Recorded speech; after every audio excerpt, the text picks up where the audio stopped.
Please sit down, everybody. All rest. We'll be right over. Hi. Nice to meet Jeff is you. going to show us some great things Hi. about the Good workplace to see and you. manufacturing. What's your name? Liza. Good to see you. How do you do? Hi, Jay. Nice to meet you. How do you do, sir? We're sort of going to start over here. We've got two applications, one wireless today and wireless tomorrow. Wireless today is a program that UP has right now that basically, and can you sign your name? I've been able to in the past. Sign your name right there, sir. All right. It'll show up on the screen. Yeah, it sends all the information directly into a central computer. What does it say withdrawal? What? Then what I do is hit stop complete. And stop complete. Put it in the deeper. Automatically send it. In 5 seconds, 10 minutes, you should be able to track the package. Huh. The shipper can call up That's up. and get all that information, you sign for it and everything. It's pretty impressive. It's impressive. That's wireless today. Thanks a lot. The system that is here is wireless of the future. It's a network we're testing in Phoenix, Arizona. It's a joint project of Times Near Cable Television, Digital, and Arizona State University. And basically, they've developed applications for, particularly for manufacturers, small and medium size, to make their businesses more efficient. And sort of what we simulated here is this is a small subcontractor. She's gotten a call over a wireless phone from the plant, and they said there's a problem with this particular piece of equipment. They call that in, or with this barcode reader, they can just put in the information about this piece, and she can call it up on her screen. She then can immediately contact, now he is way over town somewhere else geographically. Okay, you're on the film. Yeah, it's got video from right there, teleconferencing too. He's got the same picture on his screen, and simultaneously they're able to make the change that's necessary, get it back out to the plant, the change could be made, and there's time saved, money saved, no downtime at all. It's a And huge issue in manufacturing. it is, and it's, Redesign of these parts like this. Now, this is when manufacturers and subcontractors are in the same city, it's same right, metropolitan area? right. Actually, they could be out of state too. The bandwidth is broadband. Depends on the But bandwidth. it's true broadband. But this, like it shows you here, essentially what this could do is hook in to the National Data Highway. That is the whole goal of this. And it does combine now our existing cable, fiber, and coax. But, and we've got wireless, we have the experimental license in that market. It's a combination of the two, and when it's all up and running, it could go nationally, and we hope it is an on-ramp to the superhighway. It fits with our Manufacturing Technology Center proposals. So when we talk about the National Information Infrastructure, there's been a lot of discussion of what they call the last mile problem. For some of these applications, the last mile can be wireless. Absolutely, yeah. No question, and that's what this does. Okay. Thank you very Okay, much. thanks. Hello. Mr. President, my name is Frank Matthewson, and I've been asked on behalf of the other participants in the booth to welcome you, Mr. Vice President, You, sir. you, Mr. Secretary. Hi, how are you? President Bob Schmidt. Nice to see you. What we have here today before you is what we think are some exciting demonstrations of spectrum technologies and wireless communications capabilities. What this is all about is about how people communicate with each other anytime, anywhere, whether they're at home, whether they're at work, whether they're at play, or whether they're on the road. The thing about these technologies is that they all need radio spectrum, and we want to show you three particular applications of spectrum technology demonstrations. The first will be Bob Shuey and the EO personal communicator. This is my virtual office. I take this with me everywhere I go. I'm able to communicate all over the country, electronic mail, electronic faxing of information. This is the city of a map of Washington, D.C. By taking my pen as an endpoint and a pointing device, I can double tap on the map and then move the map around and zoom in on a specific area. In this case, it is the White House garden. Isn't that amazing? And right now, you can just tap on this and it becomes a pen and you can actually write on the document itself. I could just write a note and say we're right here. What should he say? Okay. Meet me here at 11. Here we are. Okay. And you can tap send, and this is set up now for a fax. And it will send it out wireless over the network as an electronic fax. You get a hard copy back. Correct. On this unit, I have it set up so we can do electronic mail. In addition to electronic mail and electronic fax, you can take your voice and input your voice to the device itself.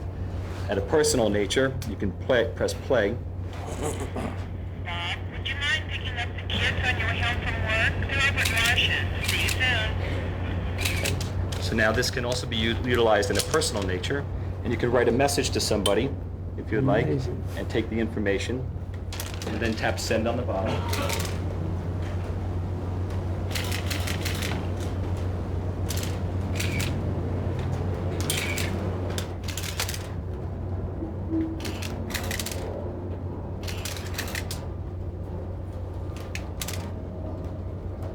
Now that information is sent.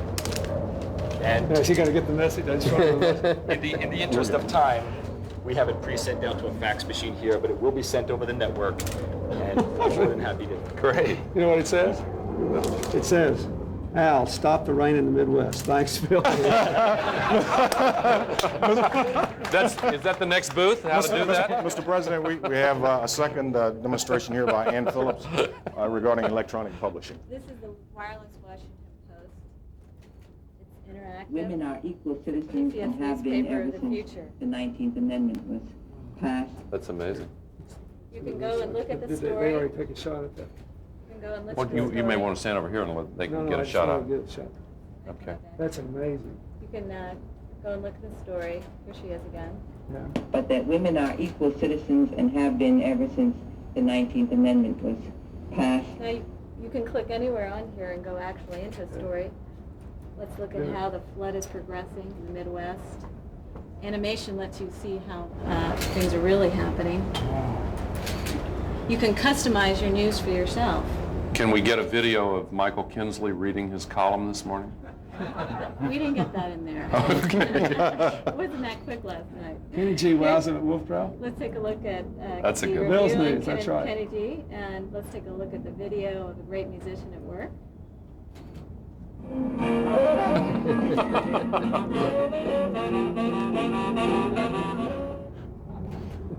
And finally, what I'd like to show you is how things change quickly in our business.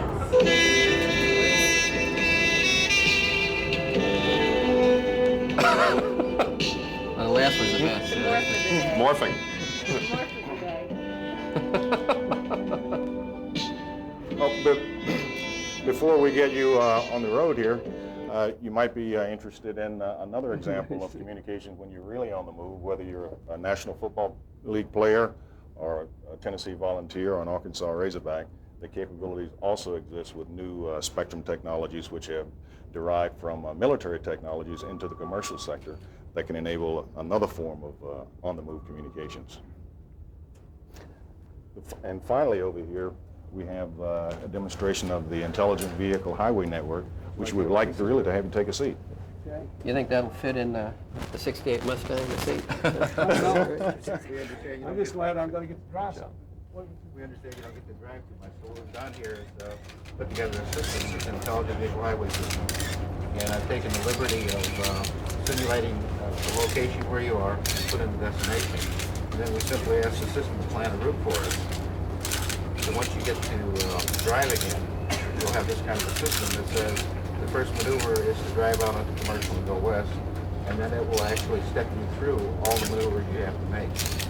And with the addition of communications, we'll then be able to do this with traffic conditions taken into account, and all of this will help the efficiency of the network. People won't be sitting by lights for a long time. And push this and it'll show an actual simulation of the drive. And what happens is you're in the car, you start going, and the indicator will start counting down. And as you approach the maneuver, it'll actually give you a voice instruction. So you don't have to pay much attention to the display. It'll actually warn you by voice of what's happening. So you never miss your turn. That's right. Turn left.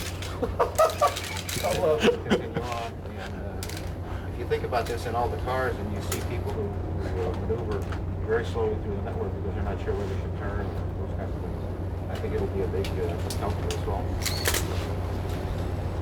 Thanks. Thank you. Randy Doyle. Thank you. Nice to meet you. Turn right. We thank you for your time and interest. Thank you. Thank So you if very your wife much. says, why It's don't been you a stop pleasure. and ask Thanks. for directions, you got a perfect Our answer. board member said that this will extend his marriage because his wife won't have to go inspection. At least now. How are you? This is very important. You know, my wife says Secretary that men are congenitally incapable of asking directions.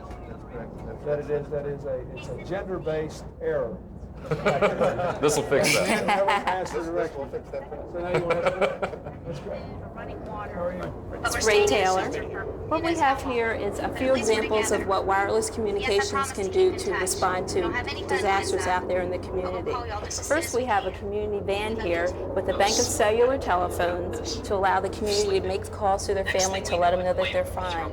What you're hearing in the background is typical conversations that would be made over that cellular phone. The second thing that we have here is a laptop computer that would readily access a community outreach program such that people could sign up immediately for assistance for housing, food stamps, and so forth right on the spot.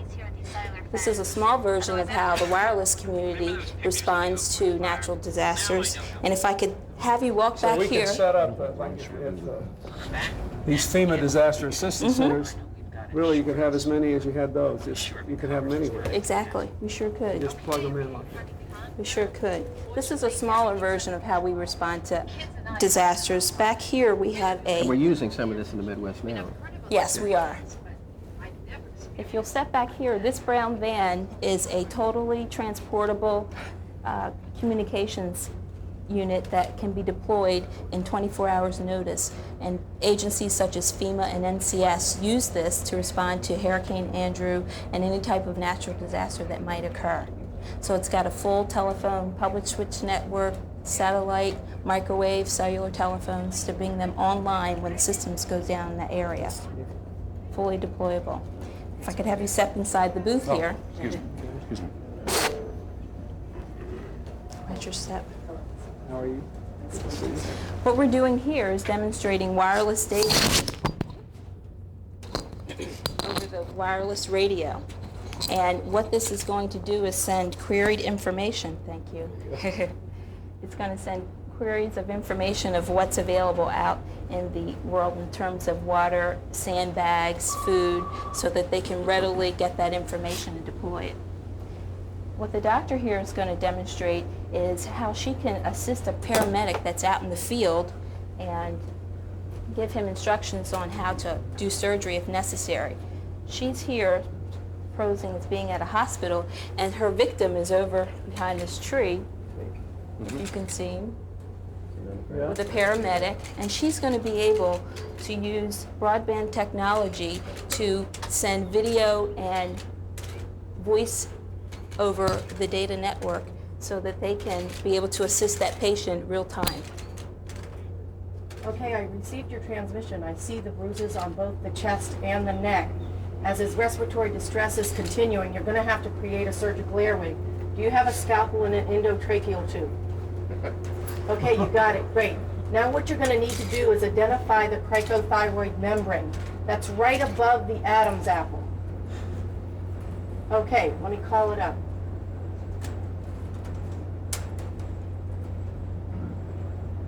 Okay, that looks like perfect position. What you're now going to need to do is create the surgical airway. At this point in time, sir, what we would do is actually describe the surgical procedure and talk him through it. Wow. This was demonstrated at the 18th Field Hospital exercise in Fort Gordon, Georgia, a couple of weeks ago, and they simulated actually neurosurgery down there and saved a patient's life who would have been dead within 30 minutes or brain dead. And don't they, there is also a way to have the electronic record accompany the patient to the hospital so that the team waiting knows in advance what they're going to receive when the patient Here you arrives. can see some data, and this is vital sign data. Some more technology that's going out is actually a wristwatch that a medic will have that they'll be able to put it on a patient, which will read this data and be able to transmit that back to them. That's great. It's really exciting. And all this is available with the introduction of broadband spectrum for the wireless communicators. Amazing. Okay. Thank you. Thanks And for the Defense stopping by. Department's already exercised with this. Yeah, they're very interested in it. As well Fantastic. as the law enforcement agencies, the National Institute of Justice is also the FBI. Thank you. Thank you. Thanks. Thank you. Thank you. Good morning, Mr. President. It's my pleasure to welcome you to the education booth. My name is David Cabello. This is Delmar Hazel. Hello, Delmar. Mr. Vice President, How it's do a you pleasure do, to meet sir? you. Secretary Brown. What we have is an exhibit of some of the technology that is being used both in the business and the educational market. What we have here is a fully wireless link-up using today's cellular technology and an integrated cellular modem. And what we have is a real-time hookup to our internet network in Houston, Texas. I have popped up a letter which Eckhart Pfeiffer, the Chief Executive Officer of Compaq, has sent you. And this is all being downloaded off the network from Houston, Texas via cellular link-up, operating at speeds of up to 9600 baud. Additionally, this technology can be used to download information from the internet network. We've downloaded some of the materials from the Blue House when you were in Seoul, South Korea. Really? Yes, sir. And I've got that up here on this screen right here. Unfortunately, the Klieg lights make it very difficult to read, but as you can see, these are your comments from South Korea when you were there. We also have some multimedia presentations. This is some of the multimedia that is available commercially. In the interest of time, we're going to skip over it, but Compton's encyclopedia is available here. It's available to the students. Beethoven's Ninth, the Mayo Clinic, all sorts of commercially available titles. And if you will just... They're just a wide range of educational uses. Yes, it is. This is the presentation on John Kennedy and the space travel. Not because they are easy, but because they are hard.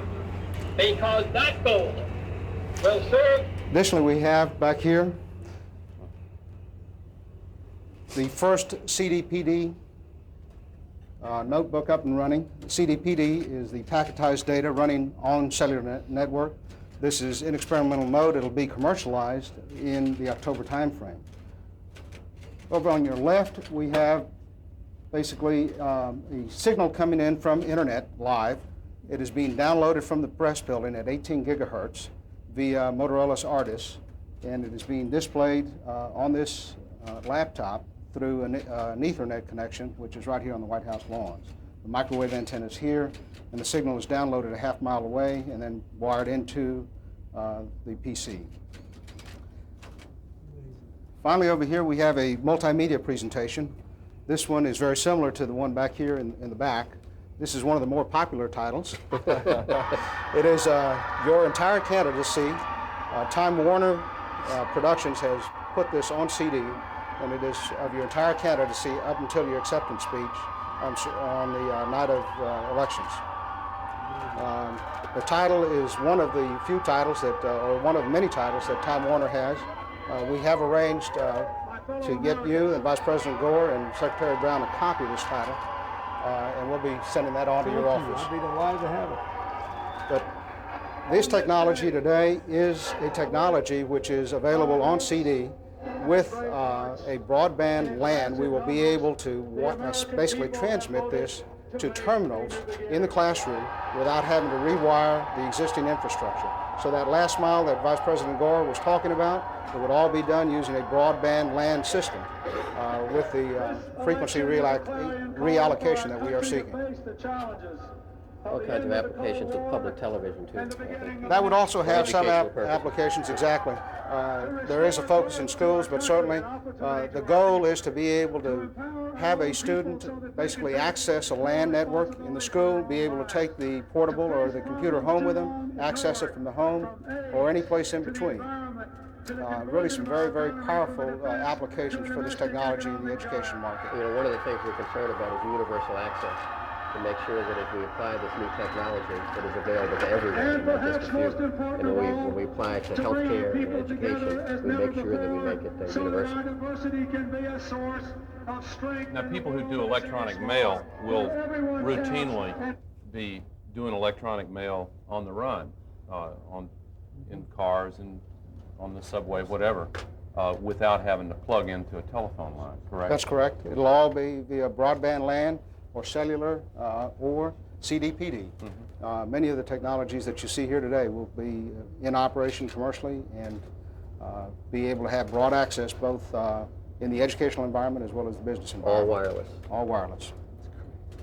Thank you so much. Thank you very much, President. Thank you very much. You got a great future doing Mr. Vice this. President. I can't even- Delmar is with the job program that you have initiated this summer. He is participating here. You with DC Works? Yeah. Good for you. I love that program. Good for you. That's great. Thanks. President Clinton, thank you very much for your time. luck to you, Thank you for stopping by. Thank you. All right. Hello. Hi, how are you? Good. My name's Carla Harmon. I'm from Cellular One in Southwestern Bell. Hi. Hi. How do you do? Vice President. Hi, Carl. Secretary Brown, how are you? Good. What I'd like to share with you is how we're using wire technology and the different applications that we're using it at in the healthcare industry. We'll start here with this laptop.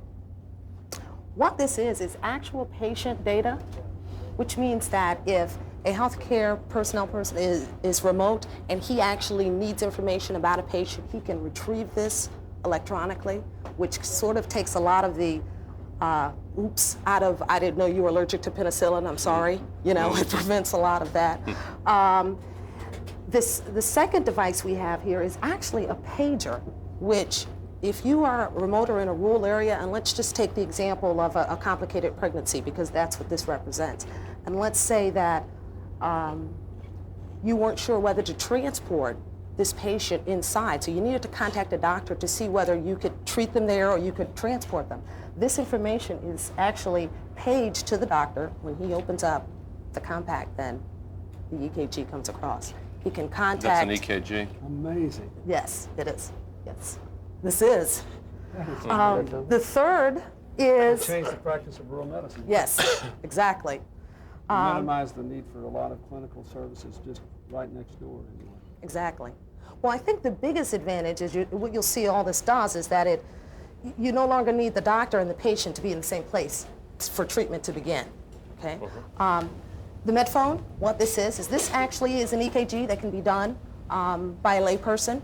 And let's say, for example, if someone goes into cardiac arrest, you've got 4 to 6 minutes to save their life. That may be, the paramedics may not be on site by then. The person, a layperson, can actually place these two pads on someone, and the difference between these two is that this can actually help the doctor in diagnosing a problem. This is where the doctor can actually intervene and jumpstart a heart remotely from a hospital, and this could be used anywhere. Okay, that information is transported here to the receiver. This information is actually in the emergency room. The EKG also is used here to. This is our patient. Hello.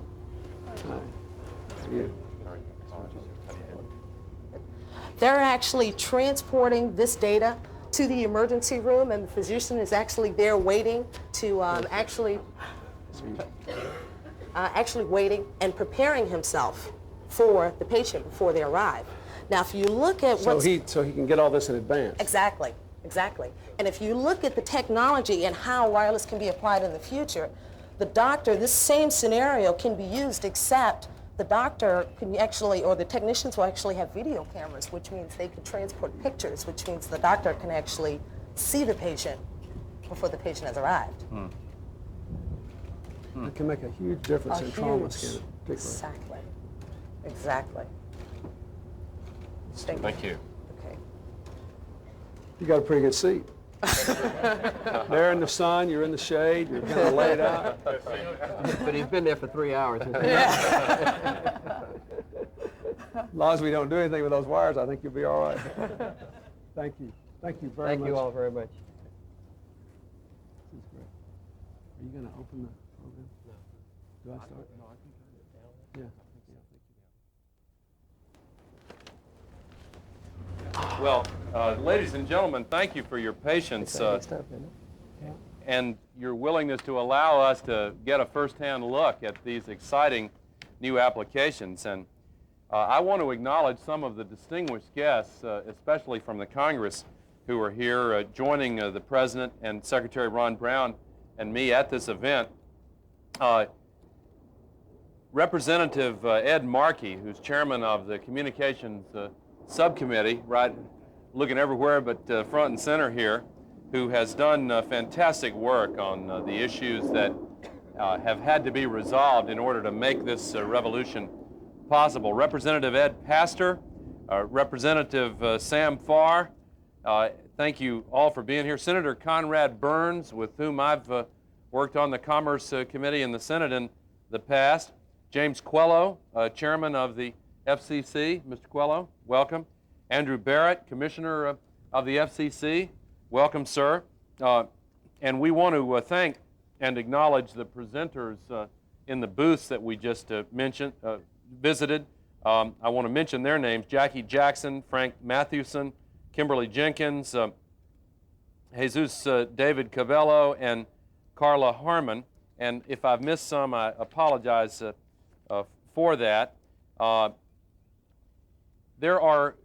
Is Mrs. Catherine Graham here?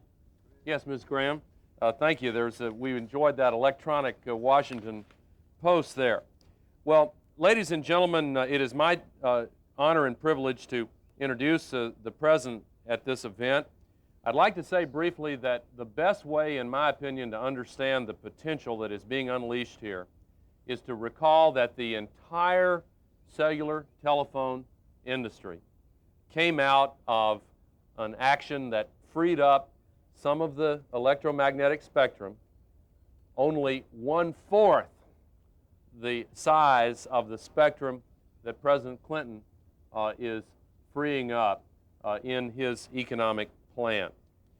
The President knows that in this case, the private sector will be able to make much more productive use of this spectrum that is now being used for good and valuable purposes, but for purposes that do not create nearly as many jobs or nearly as many exciting new services for the American people as the private sector will be able to produce.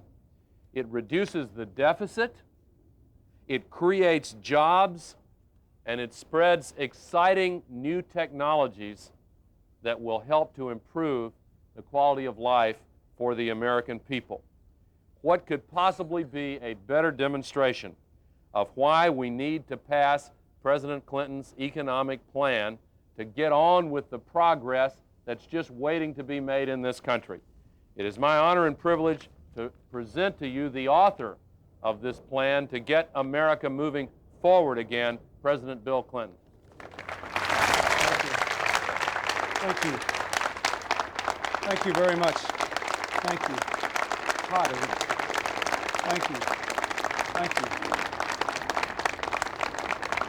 Thank you very much. Thank you very much, distinguished members of Congress, FCC commissioners, Mrs. Graham, distinguished members of the high-tech community and communications industry who are here today. I thank all of you for coming, and I appreciate your sitting through my education here. I hope it isn't too warm. It's actually, we've gotten a little bit of break in the weather. I got to send the Vice President that message over there, and it's nice to know he'll be able to stop the rains in the Midwest within a few moments, remote control.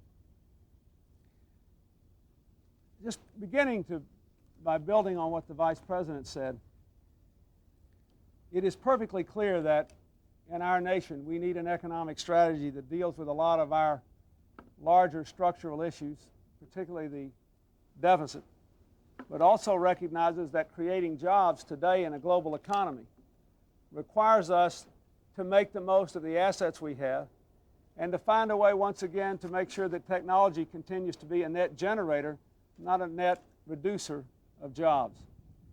We are here today to celebrate one of those opportunities.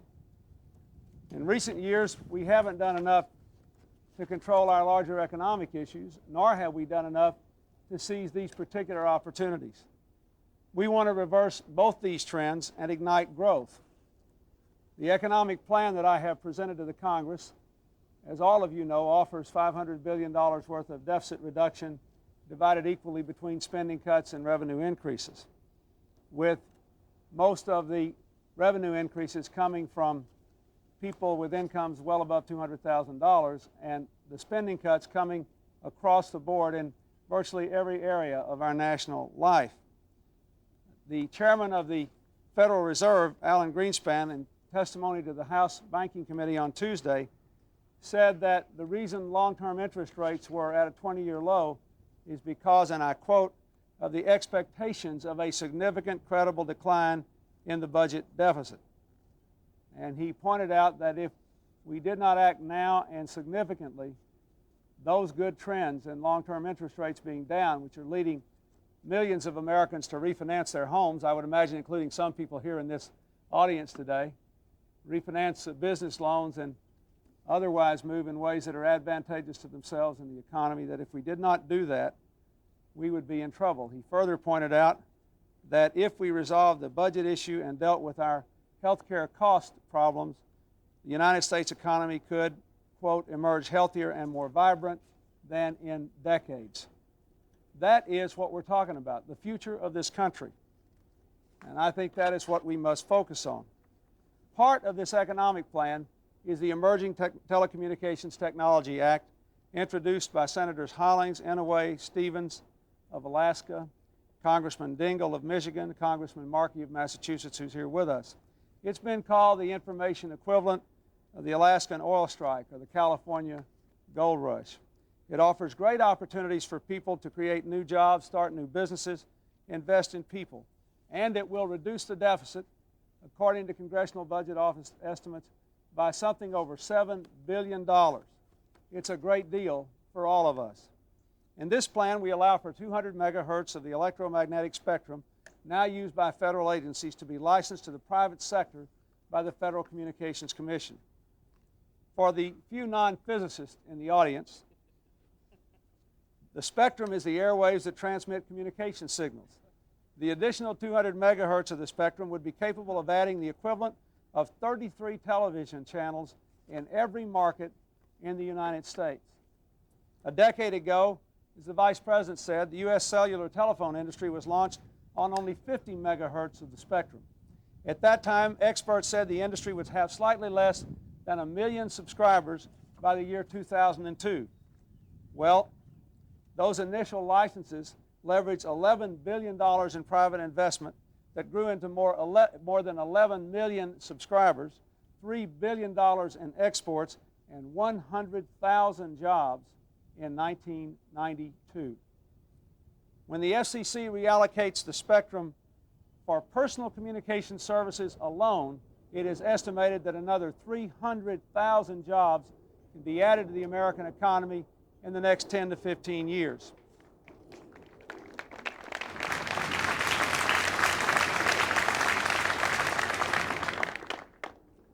And that doesn't take into account what will be done with the remainder of this 200 megahertz allocation. This plan creates the infrastructure to develop the most advanced commercial wireless communication networks the world has ever known. It will allow an industry to grow by tens of billions of dollars by the end of the decade, producing hundreds of thousands of new high-skill, high-wage jobs. It will close our federal budget deficit, or certainly help to, while correcting America's investment deficit at the same time. A win-win scenario for our taxpayers, our workers, our government, and our entrepreneurs. An investment of historic proportions. We have entered a new era of human communications where wireless technologies become information skyways, a new avenue to send ideas and masses of information to remote locations in ways most of us would never have imagined. And as we've just seen in all these demonstrations, it also provides new ways to improve people's lives in very practical ways and perhaps to save lives in remote areas or emergency circumstances where once that was simply impossible. Wireless handheld computers and phones will deliver the world to our fingertips wherever we may be with speed and flexibility. Only last week, the FCC reallocated emerging technology spectrum for the kinds of services and benefits we've seen here today. When a natural disaster hits, this technology can come to the rescue. When an emergency medical vehicle has a patient and the only hospital is a long way away, It can mean the difference between life and death, as we've seen this morning. In schools where wires may be too costly to run, this technology can link students with other students, with libraries and other schools. And in manufacturing, this technology can give our companies the extra speed in production that today may make all the difference between staying ahead of the competition and going under. When the race toward innovation knows no boundaries, this economic plan can keep America ahead of our competitors with information highways and skyways second to none, and the best educated, best trained, and best equipped workforce in the world. That's what this economic growth strategy is all about. Historic change, more growth, more free enterprise, more innovation to put the American people to work and give them the future they deserve. Thank you very much.